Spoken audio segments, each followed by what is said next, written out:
Oh, hi Shannon, good morning. I thought you might enjoy this. Oh, wow, that's bright. No, hold on.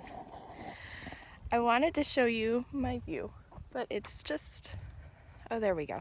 That's just so much better in person. But I thought you might enjoy this because it's gorgeous and because I love it. So I am at the park this morning and we are going to try this walk and talk thing. And if it doesn't work, I'm gonna go sit down at the playground because we know how out of breath I tend to get when I walk places. But I wanted to talk to you about some stuff. So I thought long and hard about the subject of this video because it was the first one, because it's a special one, and because, you know, Taylor Swift's new single is glorious. And so I really thought about, well, do I go for the obvious and make a video about how much I love Taylor Swift's new single? Or, you know, do I talk about something sentimental and be like John Green? Or, oh, there are mosquitoes, surprise! You know, I could be making a video about anything, and I just wanted to pick the right thing. And I think this is what they call performance anxiety. This is not something that I usually have.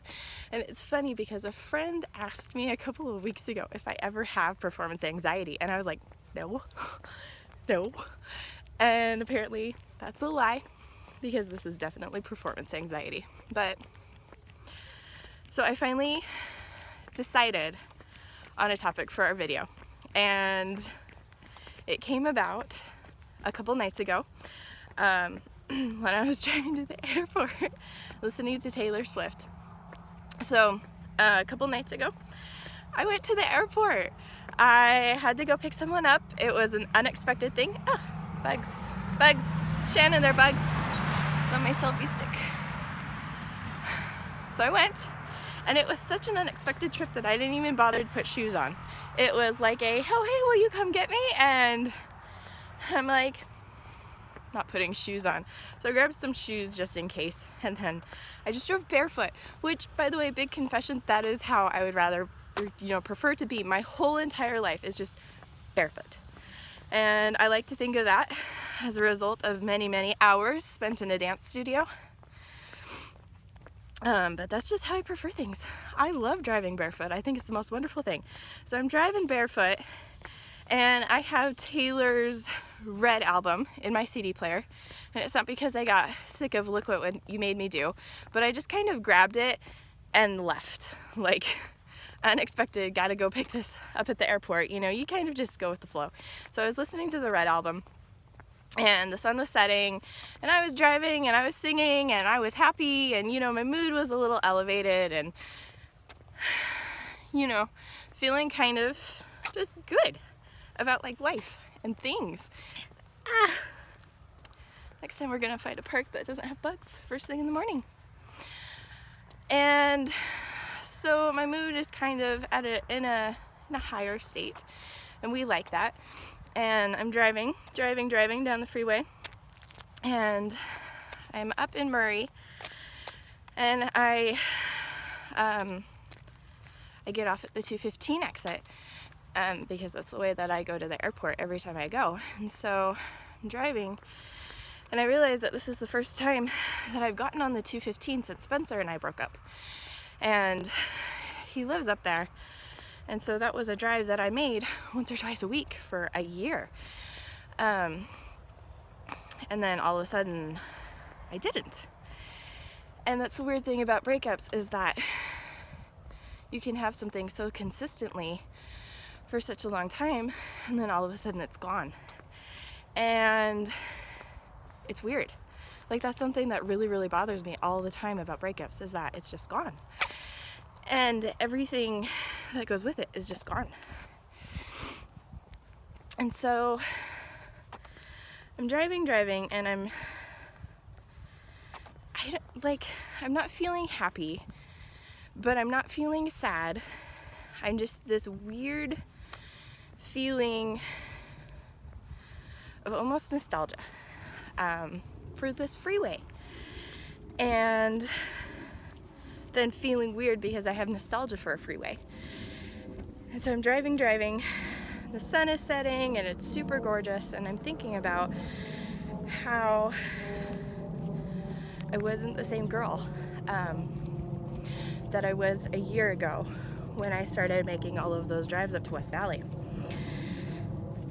and how driving up there changed me. And it wasn't like, how simple would this be? I would love this.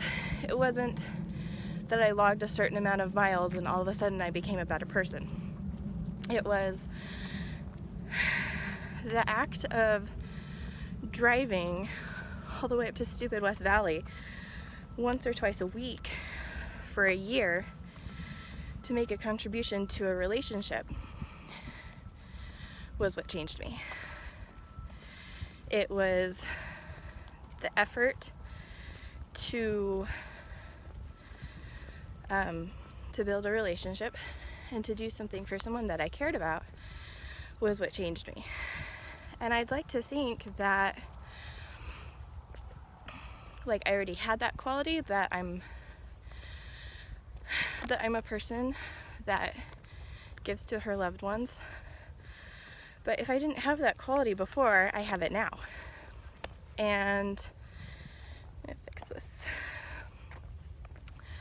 And that was what changed me. And so I'm a different person now. And I'm a better person now. And I like to think of that as good. Like, I often think of myself in terms of failure. But I too often think about, like, the little stupid things that I do all the time.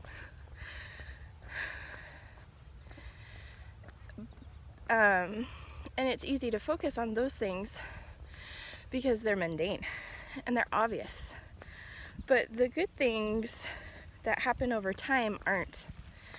They're special, they're unique, they happen over time, and so they're hard to notice. And so I like to think that we're just too hard on ourselves, and that change is actually almost impossible to notice. But then all of a sudden you realize that you're a different person and that you're better and that it's a good thing, and you feel excited for it, because I feel excited for it. Like, I felt more like a genuine person when I was driving on that 215 than I have in the past month. And I liked it. Like, I really, really liked it. And it made me think of a lot of professional experience that I've had in the mental health field, where people don't change overnight. And sometimes people don't change at all. With mental health issues, you really have to have that change of heart. Otherwise, the growth and the development that's supposed to happen doesn't happen. And it's okay. Like, we all can choose that, and it's okay. But